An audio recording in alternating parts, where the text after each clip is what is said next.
아침에 눈을 뜨는 순간 몸이 낙덩이처럼 무겁게 느껴지신 적 있으십니까? 밤새 푹 잤는데도 오히려 더 피곤하고 다리는 부어서 양말 자국이 한참 동안 지워지지 않고 목은 바짝 마른 채로 말입니다. 더 심각한 것은 요즘 들어 밤에 화장실을 서너 번씩 가게 되는 일입니다. 한밤중에 깨서 소변을 보고 나면 다시 잠들기가 어렵고 아침이 되면 잠을 제대로 못 잔 것처럼 온몸이 찌뿌둥합니다. 많은 분들이 이런 증상들을 겪으면서도 이렇게 생각하십니다. 나이 먹으니까 당연히 그렇지. 60 넘으면 다들 이러는 거 아닌가? 주변 친구들도 비슷하게 말하고 자식들에게 이야기하면 엄마 아빠 나이가 있으시니까 그러시는 거예요 라며 대수롭지 않게 넘깁니다. 그래서 그냥 참고 견딥니다. 조금 더 일찍 자고 낮에 잠깐씩 눕고 피곤하면 쉬면 되겠지 싶어서 말입니다. 그런데 시간이 지날수록 증상은 나아지기는커녕 조금씩 더 심해집니다. 전에는 한 달에 한두 번 정도 다리가 부었는데 이제는 거의 매일 저녁이면 발목이 퉁퉁 붓습니다. 계단을 오를 때 숨이 차고 아무것도 안 했는데 허리와 옆구리가 묵직하게 느껴집니다. 식욕도 예전 같지 않고 자꾸만 입맛이 없어져서 밥맛이 사라지고 가끔은 속이 메스껍기까지 합니다. 하지만 병원은 가기가 망설여집니다. 검사 받으면 또 이것저것 문제가 나올까봐 두렵고 나이 먹어서 그런 거라고 또 그렇게 들을까봐 걱정됩니다. 게다가 주변에서는 그 나이에 병원 가면 약만 잔뜩 타오게 될 텐데 하는 말도 들립니다. 그래서 그냥 건강식품이라도 챙겨 먹고 운동 좀 하면 나아지겠지 하고 생각합니다. 여러분, 저는 오늘 이 자리에서 분명하게 말씀드리고 싶습니다. 이런 증상들은 결코 단순히 나이 탓이 아닙니다. 이것은 여러분의 신장이 보내는 첫 번째 구조 신호일 가능성이 매우 높습니다.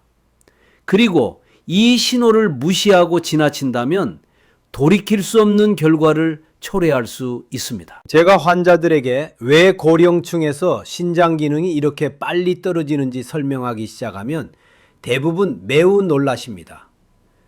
많은 분들은 원인이 짜게 먹어서 혹은 물을 적게 마셔서 라고 생각하십니다. 물론 그것도 원인이긴 합니다. 하지만 그것은 전체의 아주 작은 부분일 뿐입니다. 진짜 문제는 훨씬 더 근본적인 곳에 있습니다.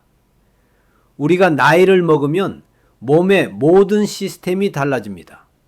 혈관이 딱딱해지고 혈압이 올라가고 혈액순환이 느려집니다. 근육량이 줄어들고 신진대사가 느려지고 호르몬 균형이 깨집니다. 그 중에서도 신장은 가장 큰 영향을 받는 장기입니다.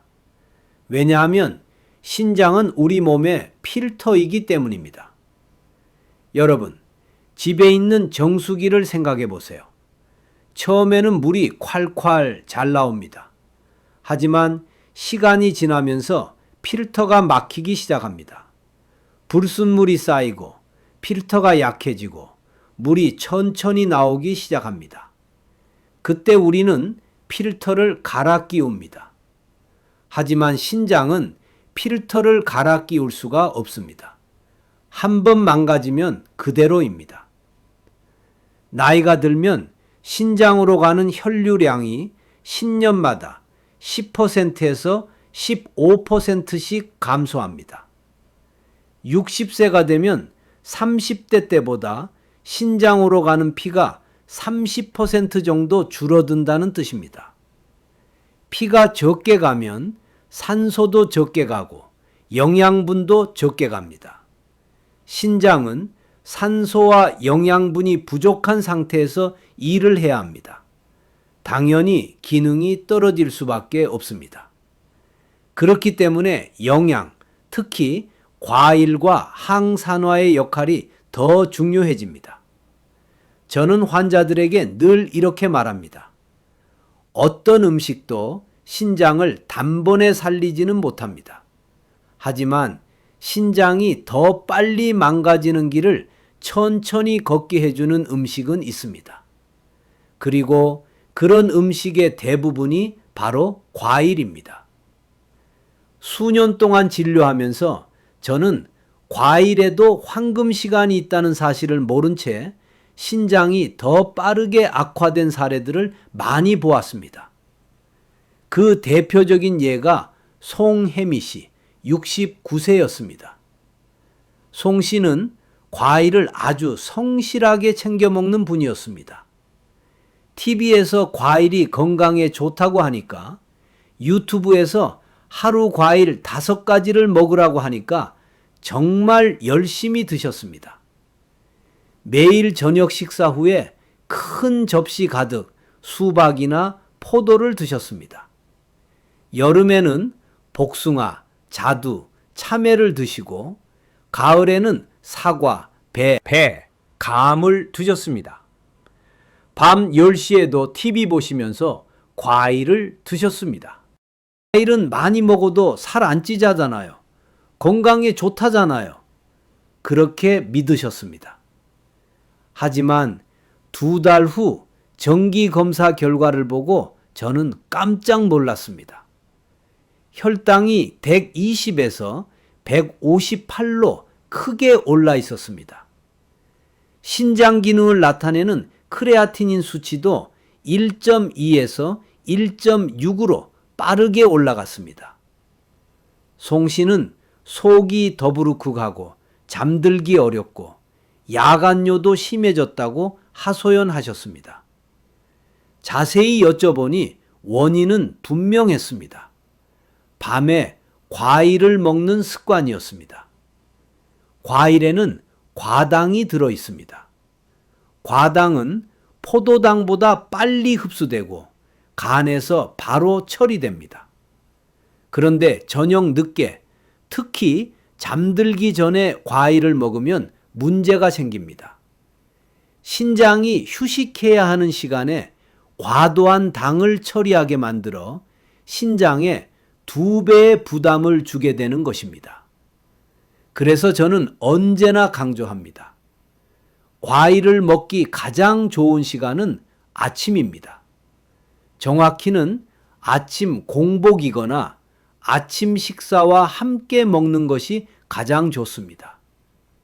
이 시간대에는 위가 비교적 비어 있고 소화 효소가 활발하고 인슐린 반응이 안정적입니다. 비타민, 미네랄, 항산화 성분의 흡수가 가장 효율적이며 신장이 갑작스러운 당 부담을 받지 않습니다. 아침에 과일을 먹으면 하루 종일 에너지가 넘칩니다. 혈당도 천천히 올라가고 천천히 내려갑니다. 신장은 여유 있게 일할 수 있습니다. 하지만 밤에 과일을 먹으면 정반대입니다. 혈당이 급격히 올라가고 신장은 밤새 일을 해야 하고 잠은 얕아지고 야간뇨가 생깁니다. 신장과 밀접하게 관련된 또 하나의 중요한 요소는 항산화 성분입니다. 2021년 연세대학교 연구팀의 발표에 따르면 항산화가 풍부한 식단은 만성신부전의 진행 속도를 최대 38%까지 늦출 수 있다고 밝혔습니다. 정말 주목해야 할 수치입니다. 거의 40%나 느려진다는 뜻입니다. 항산화 물질은 사과, 블루베리, 딸기, 적포도, 석류 등 여러 과일에 풍부하게 들어 있습니다.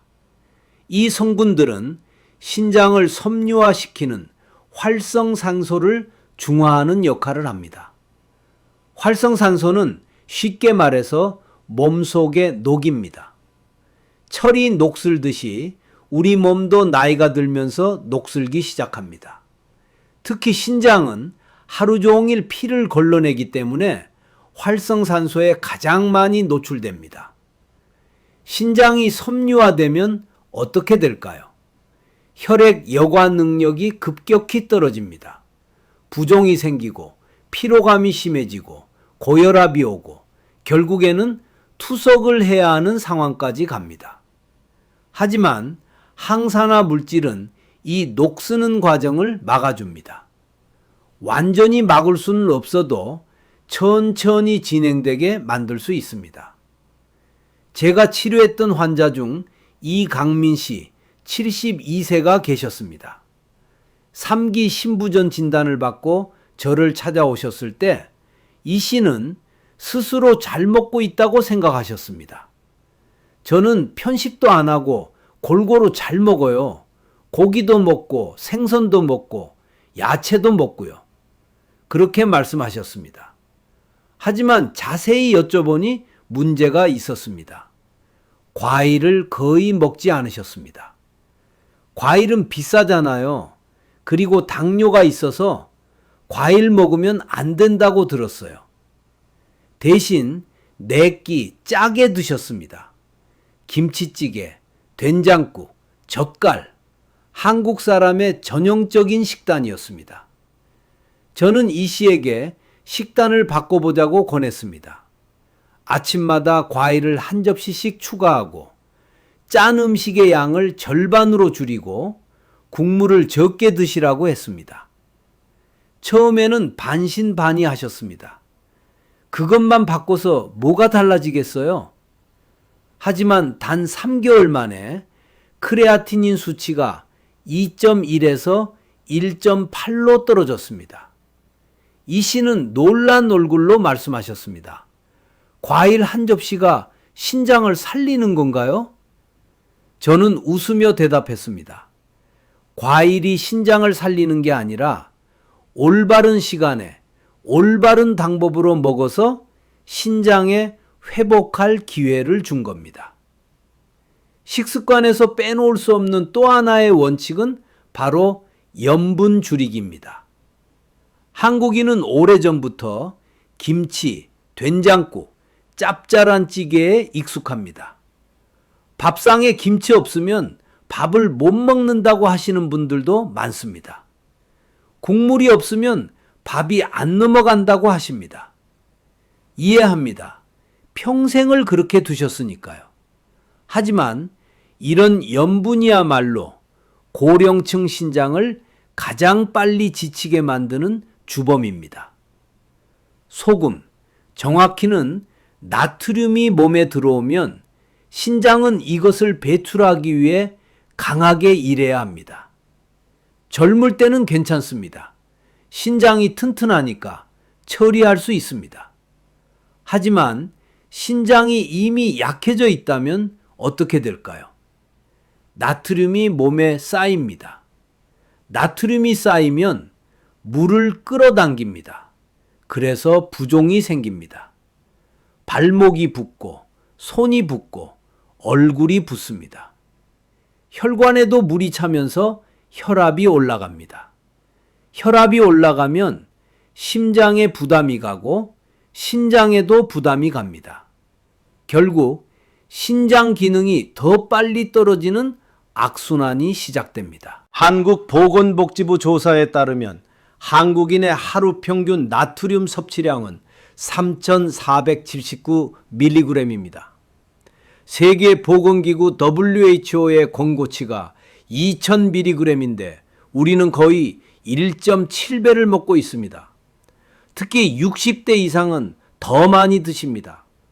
젊은 사람들은 그나마 건강을 생각해서 싱겁게 먹으려고 노력하는데 어르신들은 이렇게 싱거우면 어떻게 먹어? 하시면서 간장을 더 치십니다. 제 환자 중 많은 분들이 단지 염분을 절반만 줄였을 뿐인데도 2주, 3주 만에 혈압이 떨어지고 부종이 빠지는 것을 경험했습니다. 선생님, 신기해요. 약도 안 바꿨는데 혈압이 떨어졌어요. 다리 붓기가 많이 빠졌어요. 양말 자국이 예전보다 덜 생겨요. 이런 말씀들을 하십니다. 염분만큼 중요한 것이 단백질 섭취입니다. 단백질, 특히 동물성 단백질을 많이 먹으면 어떻게 될까요? 단백질은 몸에서 분해되면서 요소라는 노폐물을 만들어냅니다. 이 요소를 처리하는 곳이 바로 신장입니다. 단백질을 많이 먹으면 신장이 과도하게 일해야 합니다. 젊을 때는 어느 정도 버틸 수 있습니다. 하지만 신장이 약해진 상태에서는 큰 부담이 됩니다. 다이어트 유행을 아십니까? 고단백, 저탄수화물 다이어트. 닭가슴살만 먹고 계란 흰자만 먹고 고기만 먹는 다이어트 말입니다. 젊은 사람들이 많이 합니다. 그런데 60대 환자 중에도 이런 다이어트를 따라 하신 분이 계셨습니다. TV에서 단백질이 중요하다고 근육을 키워야 한다고 하니까 열심히 고기를 드셨습니다. 그런데 불과 6개월 만에 신장 기능이 위험 수준까지 떨어져서 입원하신 환자도 있었습니다. 그래서 저는 항상 말합니다. 신장이 약하면 단백질은 많이가 아니라 적당히, 그리고 식물성 단백질 위주로 먹어야 합니다. 두부, 콩, 버섯, 견과류 이런 것들로 단백질을 채우는 것이 훨씬 안전합니다. 꼭 고기를 드시고 싶으면 일주일에 2-3번 정도, 한 번에 손바닥 절반 크기 정도만 드시는 것이 좋습니다. 또 한 가지 많은 분들이 간과하는 것이 물 마시는 습관입니다. 신장이 안 좋으면 물을 많이 마셔야 하나요? 적게 마셔야 하나요? 이런 질문을 정말 많이 받습니다. 정답은 적당히, 그리고 나누어서입니다. 신장이 약하다고 해서 물을 너무 적게 마시는 것도 위험합니다. 물이 부족하면 혈액이 끈적해지고 신장으로 가는 혈류가 줄어들고 노폐물이 제대로 배출되지 않습니다. 반대로 한 번에 너무 많이 마시는 것도 좋지 않습니다. 물을 한 번에 많이 마시면 신장이 짧은 시간 안에 많은 양을 걸러야 해서 부담이 커지기 때문입니다. 저는 환자들에게 항상 하루 동안 조금씩 나누어 마시라고 합니다. 아침에 일어나서 미지근한 물 한 잔, 오전에 한 잔, 점심 먹고 한 잔, 오후에 한 잔, 이렇게 조금씩 나누어 마시는 것이 가장 좋습니다. 한 번에 벌컥벌컥 마시지 마시고 천천히 홀짝홀짝 마시는 겁니다. 특히 밤 8시 이후에는 물 섭취를 줄여야 합니다. 밤에 물을 많이 마시면 야간요가 심해집니다. 자다가 깨서 화장실 가고 다시 자려고 하면 또 마렵고 이러면 잠을 제대로 못 잡니다. 신장은 밤에 쉬어야 회복하는데 밤새 일을 하게 되면 제대로 쉴 수가 없습니다. 제가 과일과 영양, 염분과 단백질의 역할을 설명해 드리면 많은 환자분들이 이렇게 묻습니다. 선생님, 말씀하신 대로 먹고 조심해도 신장이 계속 나빠지면 어떻게 해야 하나요? 그때 제가 반드시 말씀드리는 중요한 사실이 있습니다. 영양은 신장을 지키는 과정의 절반일 뿐입니다. 나머지 절반은 혈액순환에 달려 있다는 것입니다. 신장으로 가는 혈류가 충분하지 않으면 아무리 좋은 음식을 먹어도 아무리 조심해도 신장은 더 빨리 약해집니다. 특히 50세 이후에는 신장으로 가는 혈류량이 10년마다 10%에서 15%씩 감소합니다. 왜 그럴까요? 혈관이 점점 딱딱해지기 때문입니다. 젊을 때는 혈관이 고무호스처럼 부드럽고 탄력이 있습니다. 하지만 나이가 들면서 혈관에 콜레스테롤이 쌓이고 혈관벽이 두꺼워지고 탄력이 떨어집니다. 마치 오래된 고무호스가 딱딱해지고 갈라지는 것처럼 말입니다. 혈관이 딱딱해지면 혈압이 올라갑니다. 같은 양의 피를 보내려면 더 강한 압력이 필요하니까요. 그런데 신장으로 가는 혈관도 딱딱해지면 어떻게 될까요? 신장은 산소도 부족하고 영양도 부족하고 스스로 회복할 여력도 부족한 상태에서 일하게 됩니다. 백인호 씨 68세 환자분이 기억납니다. 오랜 피로감, 차가운 다리, 창백한 피부, 일정하지 않은 혈압을 호소하며 내원하셨습니다. 신장기능 검사를 해보니 갑자기 나빠진 것이 아니었습니다. 6개월마다 조금씩 규칙적으로 떨어지고 있었습니다. 마치 거꾸로 흐르는 시계처럼 보였습니다. 생활 습관을 자세히 여쭤보니 한국의 많은 고령층이 공통적으로 가지고 있는 3가지 습관을 갖고 계셨습니다.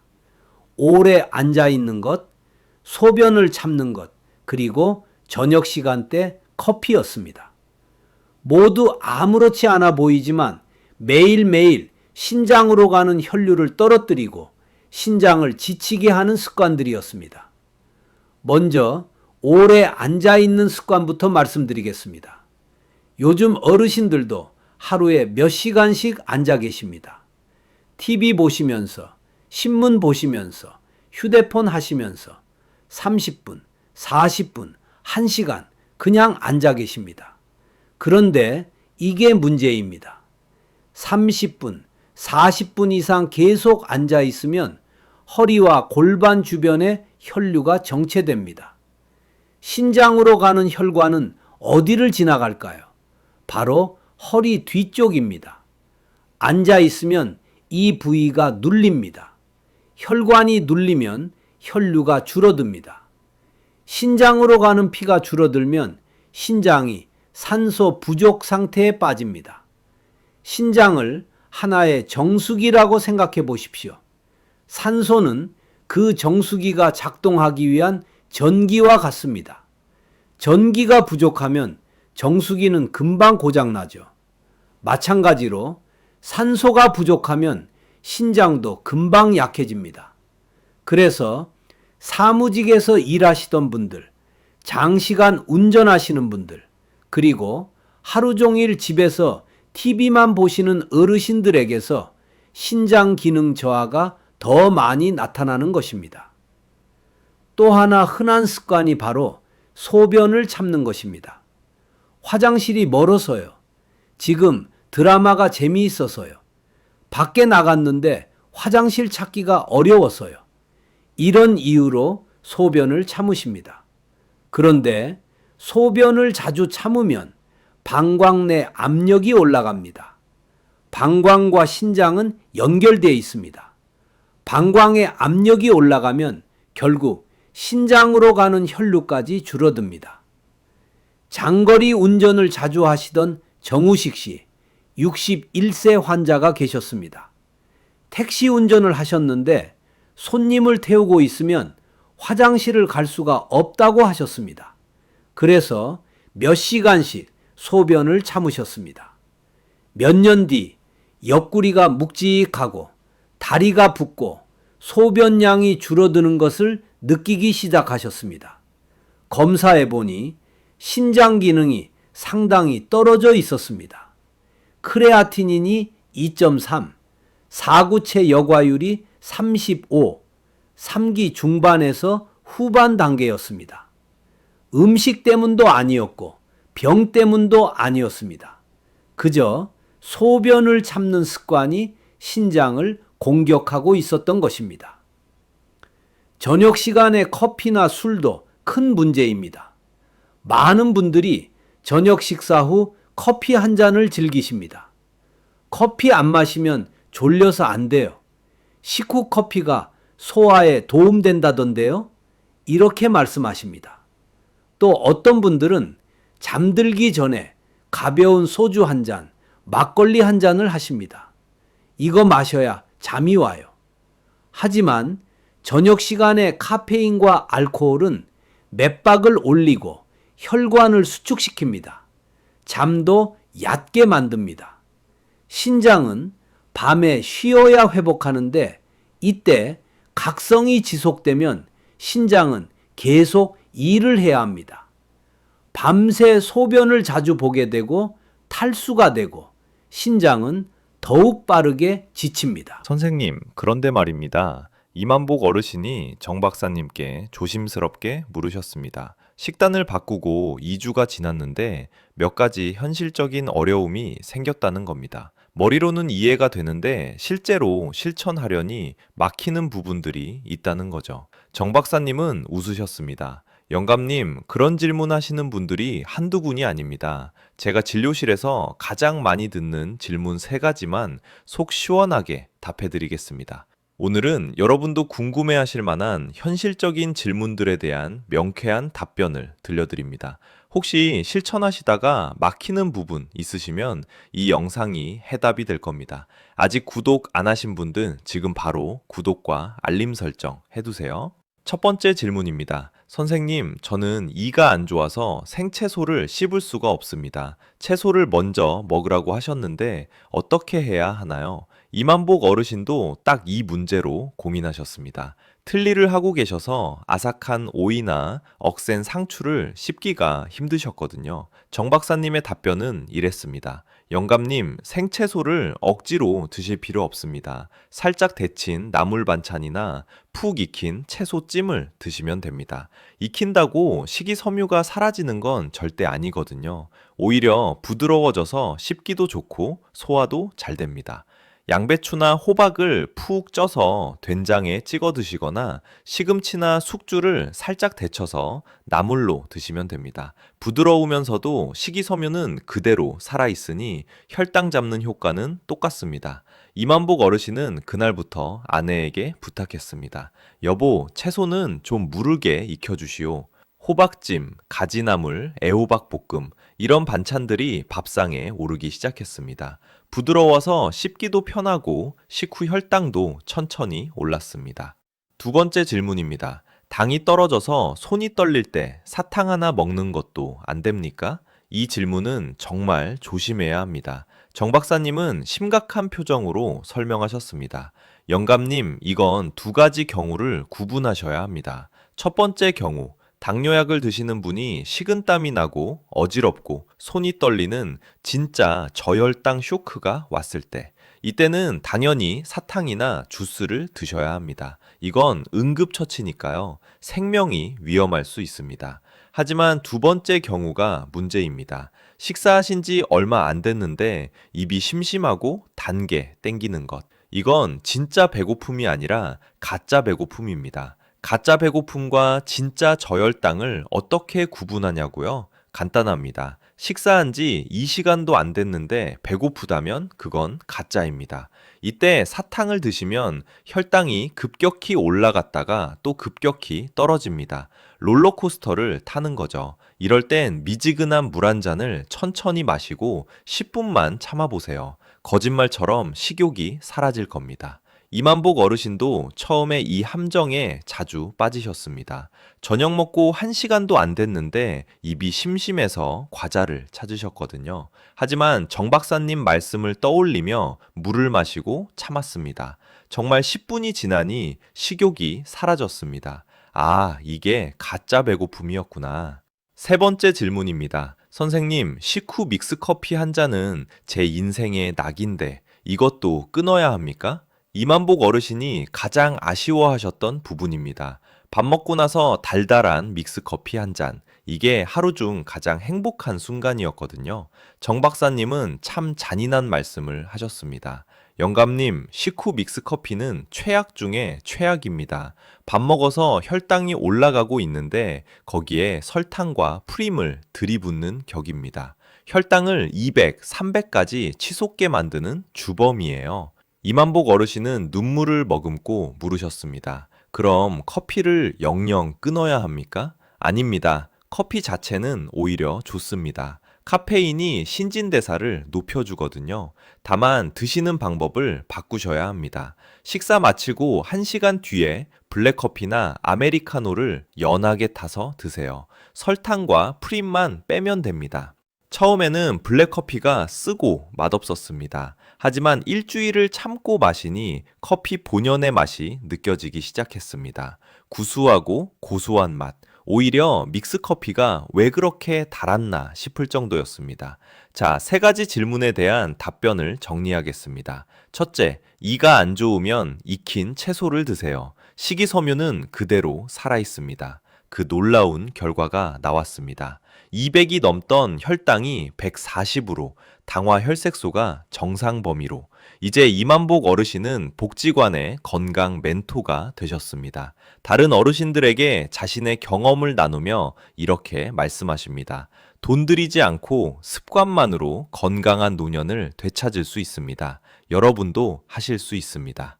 여러분, 70대라고 80대라고 늦은 건 없습니다. 오늘 드시는 그 한 끼가 남은 인생을 결정합니다. 처음 일주일은 힘드실 겁니다. 하지만 그 일주일만 버티시면 새로운 세상이 열립니다. 부디 오늘 영상이 여러분의 건강한 노년을 지키는 등불이 되었으면 좋겠습니다. 이 좋은 정보 사랑하는 분들께 꼭 공유해 주시고 댓글로 응원의 한마디 남겨주세요. 여러분 모두 건강하십시오. 감사합니다. 실제로 생활 습관을 바꾼 환자들은 약만 믿은 환자들보다 훨씬 빠르고 안정적으로 회복했습니다. 저는 신장의 회복이 어떤 한 가지 큰 변화에서 오는 것이 아니라 작은 변화들이 꾸준히 쌓이면서 이루어진다고 믿습니다. 혈류가 좋아지고 산소가 충분해지면 신장은 스스로 회복하는 힘을 되찾습니다. 마치 마른 땅에 물을 천천히 적시면 몇 주 뒤 푸르게 되살아나는 것처럼 말입니다. 환자들이 영양과 혈액순환의 원리를 충분히 이해하게 되면 저는 늘 이렇게 말합니다. 이제 다음 단계는 복잡한 것을 많이 하려고 애쓰는 것이 아니라 작지만 올바른 원칙을 지키는 것입니다. 많은 분들이 신장을 지키는 일이 어렵고 까다로운 식단이 필요하다고 생각하십니다. 특별한 약초를 먹어야 하고 비싼 건강식품을 사야 하고 엄격한 식단을 지켜야 한다고 생각하십니다. 하지만 사실 신장은 그저 편안하게 지낼 환경만 마련해주면 됩니다. 마치 정원을 돌보는 것과 같습니다. 흙을 자주 갈아엎을 필요도 없고 특별한 비료를 줄 필요도 없습니다. 그저 물을 제때 주고 햇빛을 적당히 받게 하고 잡초가 자라지 않도록 도와주는 것만으로도 정원은 스스로 건강을 찾아갑니다. 신장도 마찬가지입니다. 좋은 조건을 만들어주면 신장은 그에 맞게 안정이라는 선물로 답합니다.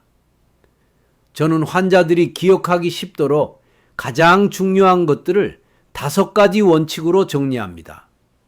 첫 번째 원칙은 식단을 가볍게 유지하는 것입니다.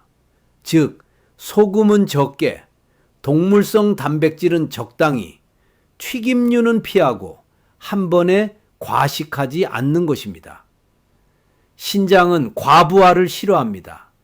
한 끼만 과도하게 먹어도 조금 짜게 먹어도 신장은 2배로 일해야 합니다.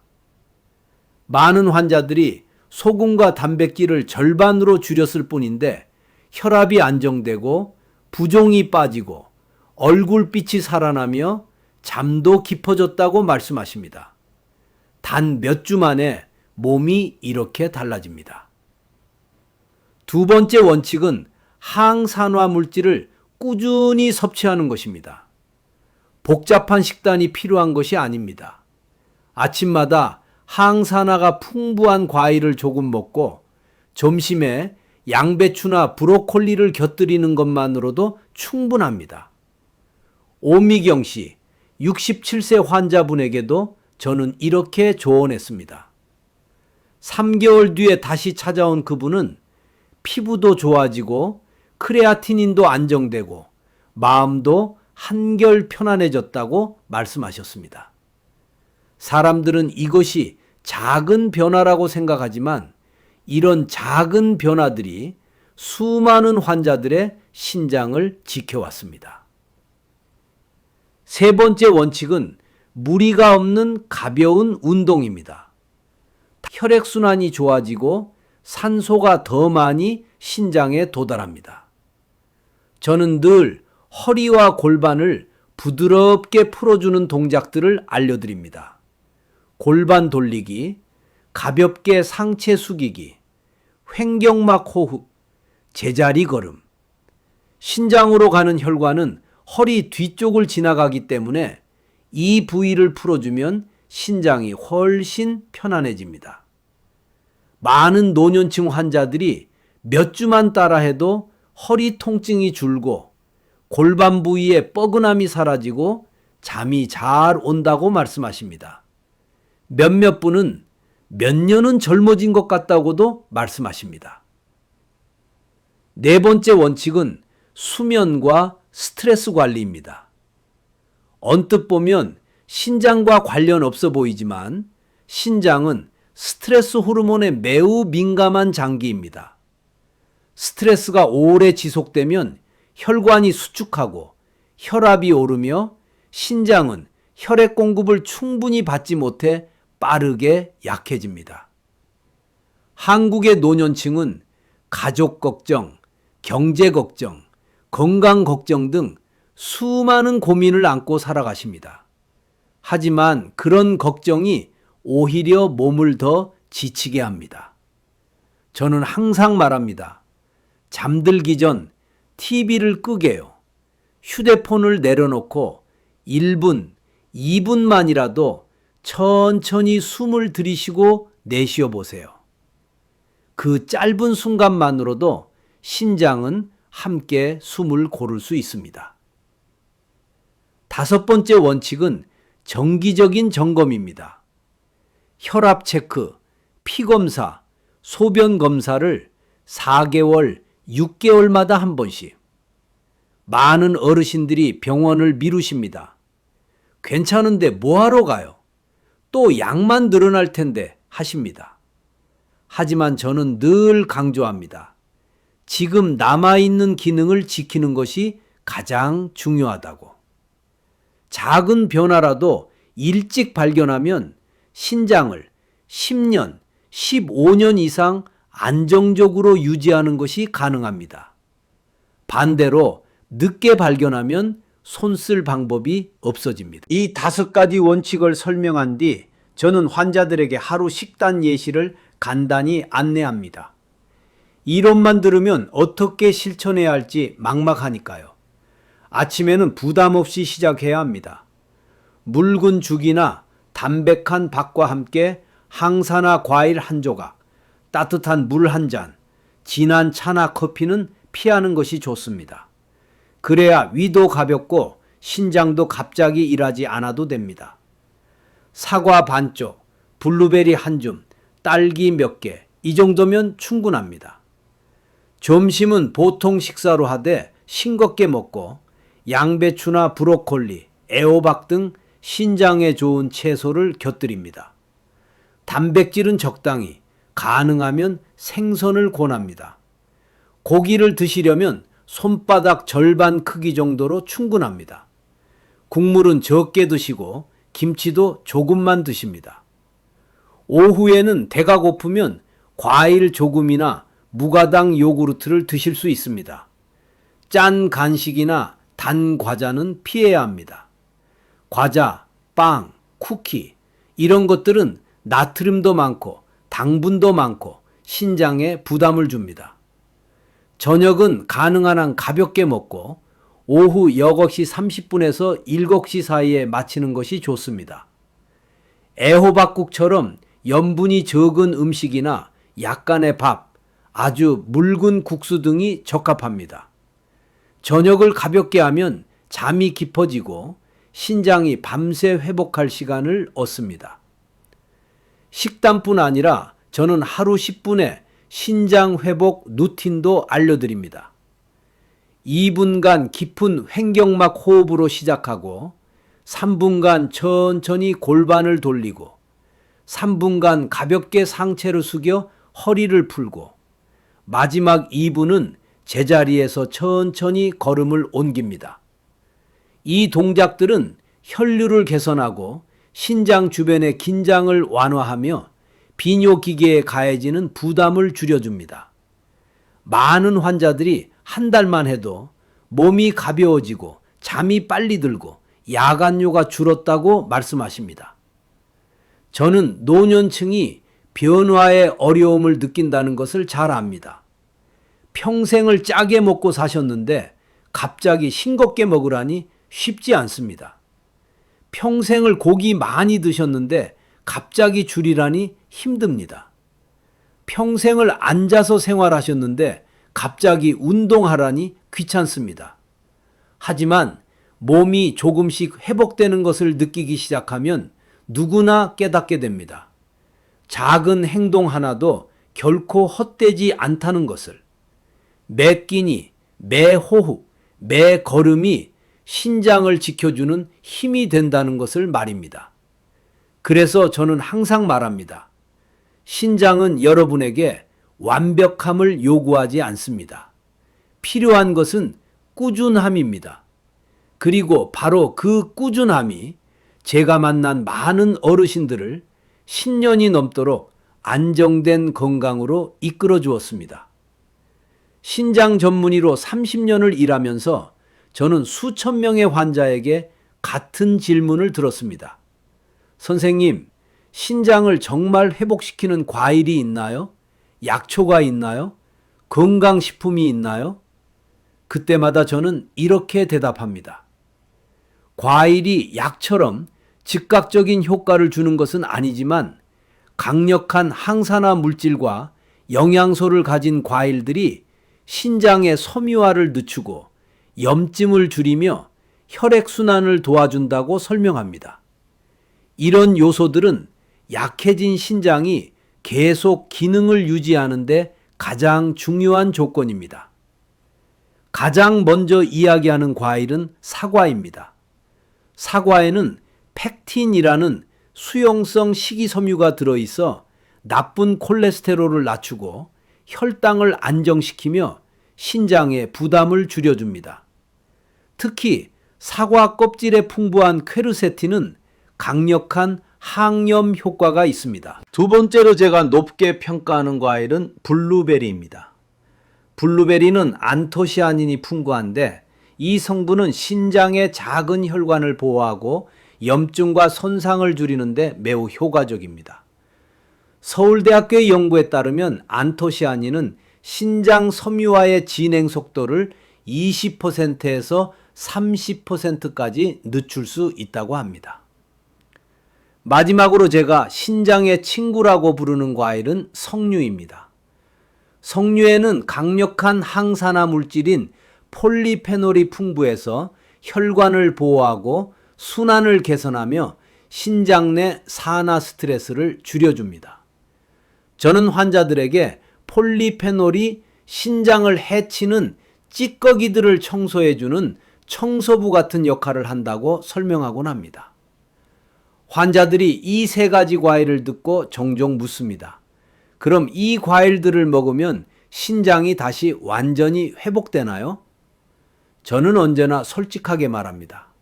만성 콩팥병은 원래대로 돌아가지는 않습니다.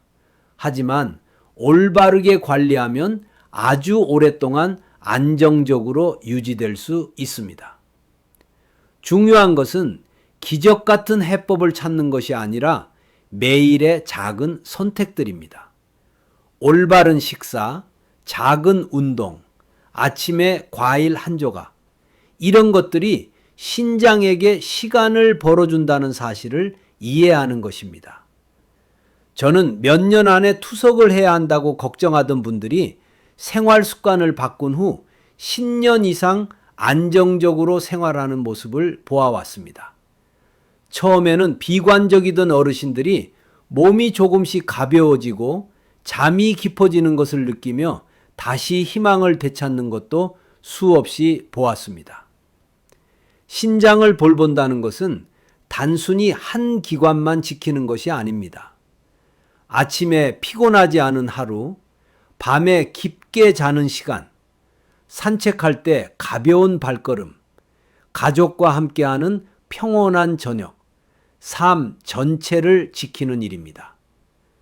오늘 이야기를 마치기 전에 저는 신부전 환자를 수없이 만나온 의사로서 진심을 담아 말씀드리고 싶습니다. 절대 너무 늦었다고 생각하지 마십시오.